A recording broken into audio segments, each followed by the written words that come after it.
ఏంటండి? ఇక్కడ BJP leaders అసదుద్దీన్తో కుమ్మక్కయ్యారని కొత్త విషయం నేను అది అంటున్నా. ఏమో అది మీకు తెలియాలి. మరి మా వాళ్ళు ఎందుకు కుంభక్ అవుతారండి? మీరే అన్నారు కదా ఇక్కడ లీడర్స్ కుమ్మక్కయ్యారు. ఇక్కడ లీడర్స్ అంటే ఇక్కడ రాష్ట్రం లీడర్స్ అండి. అసలు నేను ఏ పేరు తీసుకోకపోతే మీరు బీజేపీ పేరు తీసుకుంటారా?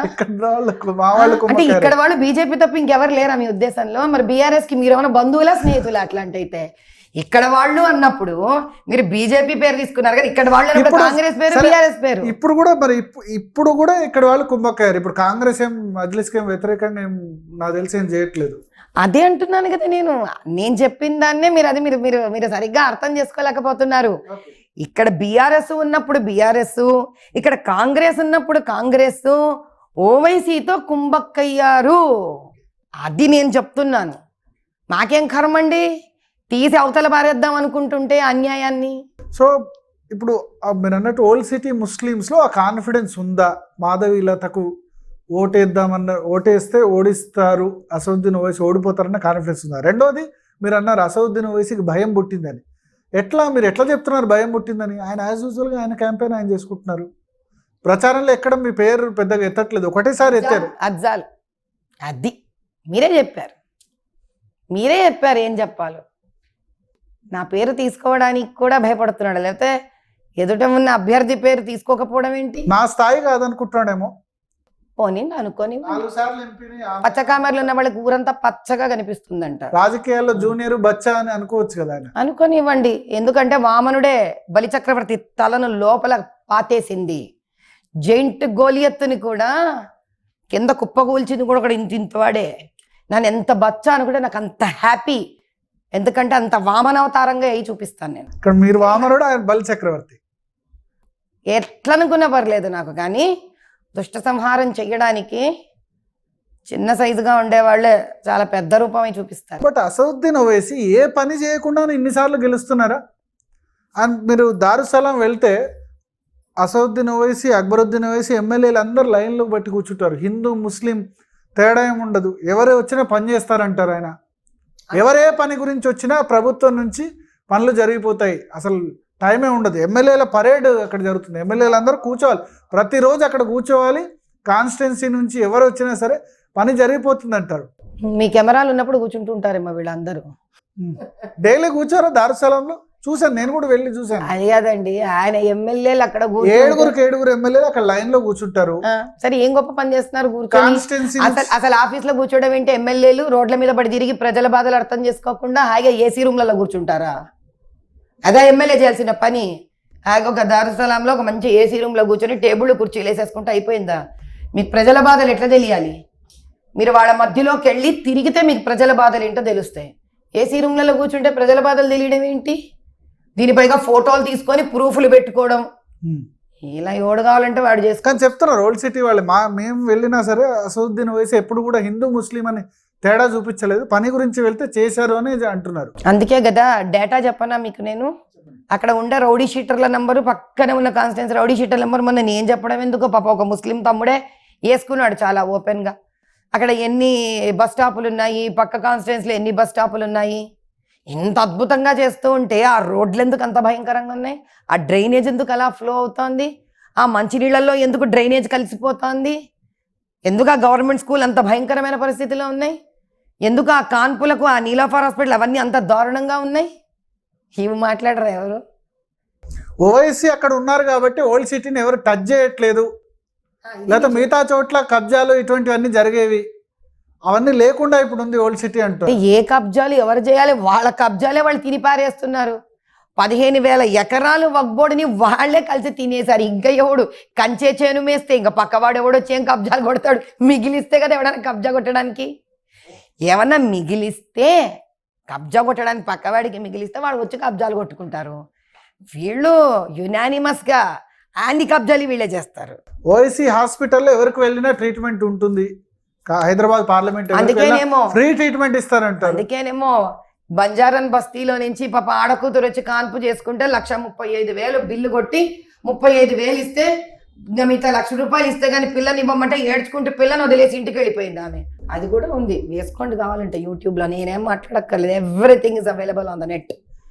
ఆడకూతురు కన్న బిడ్డని పాలు కూడా ఇవ్వకుండా ప్రసవం నొప్పులతో కని బిడ్డకు పాలు కూడా ఇవ్వకుండా 35,000 కట్టి ఇంకో 1,00,000 రూపాయలు కట్టలేక బిడ్డను వదిలేసి వెళ్ళిపోయింది. మీరు చెప్పినవన్నీ చేస్తుంటే ఎందుకు 2 లక్షలకు పైగా మెజారిటీ వస్తుంది ప్రతి ఎన్నికల్లో? కానీ వాళ్ళు బోగస్ ఓట్స్ కాబట్టి 110% వాళ్ళ ఆ టైంలోనే వచ్చాయి కదండి. మనం వేరే చెప్పడం ఎందుకు? ఓపెన్ గా డిక్లేర్ అయింది కదా, 110% ఓట్లు వేయించుకున్నారు. హైదరాబాద్ పార్లమెంట్ లో ఎప్పుడు కూడా ఓటింగ్ పర్సెంటేజ్ 40-45% మించదు. మీరేమో బోగస్ ఓటింగ్ అంటున్నారు. అవును, సింపుల్ గా ఇప్పుడు ఏంటి, మీరు కొన్ని చోట్ల ఓవరాల్ యావరేజ్ తీసుకుంటున్నారు. మీరు మైనారిటీ బూత్స్ దగ్గర కొన్ని బూతులు చూసుకోండి. అదే కదా నేను చెప్తున్నది. 110% ఎక్కడైనా ప్రపంచంలో విన్నారా మీరు? మీకు ఇన్ఫర్మేషన్ తెలీదా? లేదు, మీరు ఉంటే పబ్లిక్ డొమైన్ లో పెట్టాలి. Election commission also respond. మీరు చెప్పినట్టు 110% అది ఉంది. అందుకే కదా మళ్ళీ రీపోల్ అయింది కదండి. లేదా బద్దంపాల్ రెడ్డి గారు గెలవాల్సిన సీటు కదా అది. గెలిచిన తర్వాత మళ్ళీ అది 110% వాళ్ళ దగ్గర ఉంటే దాన్ని వాళ్ళు మళ్ళీ దాన్ని రీఎలెక్ట్ చేసినప్పుడు రీపోల్ చేశారు. అక్కడ చేసినప్పుడు మళ్ళీ వాళ్ళు they have managed to do the bogus thing. అయితే 110% ఏఎంఐఎంకి ఓట్లు పడ్డప్పుడే is it not that they have taken the help of bogus votes? అంతకన్నా ప్రూఫ్ ఏం కావాలి బోగస్ ఓటింగ్ ఉందని? బోగస్ ఓట్లు ఉన్నాయి. ఇప్పుడు మీరేం చేస్తున్నారు? ఆ బోగస్ ఓట్స్ పోయిందుకు ఇప్పుడు కూడా బోగస్ ఓట్లతో గెలవచ్చు కదా? ఎస్, చూస్తుండండి, సిఆర్పిఎఫ్ అన్ని చోట్ల వస్తుంది. ఎలక్షన్ కమిషన్ ఆఫ్ ఇండియాతో మేము వేసాలి, పిటిషన్లు అన్ని వేసాం. ఈసారి ఊరుకునేది లేదు. ఆల్రెడీ బోగస్ డీసీపీని చేంజ్ చేయించినట్టున్నారు మాధవీలత. చూడండి ఏమేం జరగాలో అన్నీ జరుగుతాయి కదా. ఏముంది అందులో పెద్ద విశేషం? బ్రహ్మాండంగా అన్నీ చేసి చూపిస్తాం మేము. ఇదోండి, మీరు కనుక if you want to look at this fact, ఇప్పటికీ కూడా ఇప్పుడు మీ ముందు ఫ్రెష్గా ఓపెన్ చేసాం దీన్ని.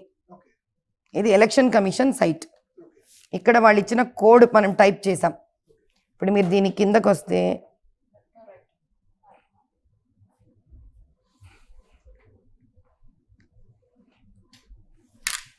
నేను చదువుతాను మీకు. ఇది క్యూఆర్ కోడ్ ఒకటే, ఈ నంబర్ ఎపిక్ నంబర్ ఒకటే ఇందులో. ఈ ఎపిక్ నంబరు మీకు ఇట్ ఈస్ ఎండింగ్ విత్ 73 మీకు పర్సనల్గా చూపిస్తాను ఇప్పుడు. అప్సరా బేగం 48. చూడండి నాన్న, మీరే చూడండి, నేను చదవడం ఎందుకు, మీరు జూమ్ చేయండి. ఇప్పుడు మీ ముందు ఫ్రెష్గా ఓపెన్ చేసాం. వయసు తేడా లేదు, ఎపిక్ నంబర్ తేడా లేదు, ఓకేనా? చూడండి, మదర్ ఫాదర్ నేమ్ ఏది తేడా లేదు. 2 ఓట్లు ఉన్నాయా లేదా? మరి డిలీట్ చేశానని మీకు చెప్పింది ఎవరు? మనం ఎవరికైనా డిలీట్ చేశామని చెప్పింది ఎవరు? ఇక్కడ ఈసీ. మన ఎలక్షన్ కమిషన్ అనగానే ముందు ఢిల్లీ అనుకుంటాం.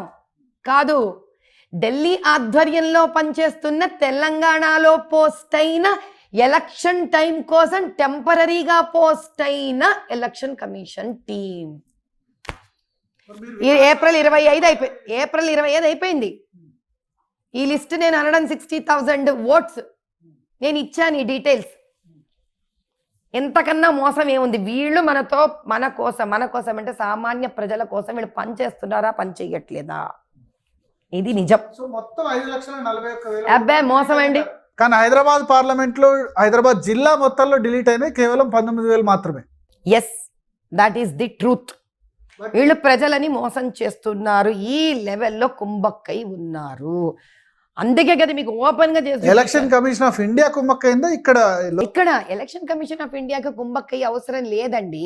ఎందుకంటే ఎలక్షన్ కమిషన్ ఆఫ్ ఇండియా దగ్గర మంది మార్బలం ఉండదు. ఎందుకంటే ఇప్పుడు 30 రాష్ట్రాలండి, 30 రాష్ట్రాల మందిని వాళ్ళు అక్కడ ఢిల్లీలో కూర్చోబెట్టుకొని ఉంటారు. స్టేట్ నుంచి ఎలక్షన్ టైంలో స్టేట్లో ఉన్న మంది మార్బలం అంటే దేర్ ఇన్ఫ్రాస్ట్రక్చర్ అండ్ దేర్ హెచ్ఆర్ని తీసుకొని వర్క్ చేస్తారు. వాళ్ళు ఏమనుకుంటారు, నమ్ముతారు ఇక్కడ వాళ్ళని. అయ్యా మేము చేయమని చెప్పాము, మీరు చెయ్యండి, ఇలా మాకు ఒక ఫిర్యాదు వచ్చింది, నేను పంపించాను. ఫిర్యాదు అంటే కంప్లైంట్ లాడ్జ్ చేశాను. వాళ్ళు పంపించారు ఇక్కడికి. పంపించిన తర్వాత కూడా 5 లక్షల చిల్లర అని చెప్పారు. మీకు మీరు ఇంకోసారి డీటెయిల్గా చూడండి.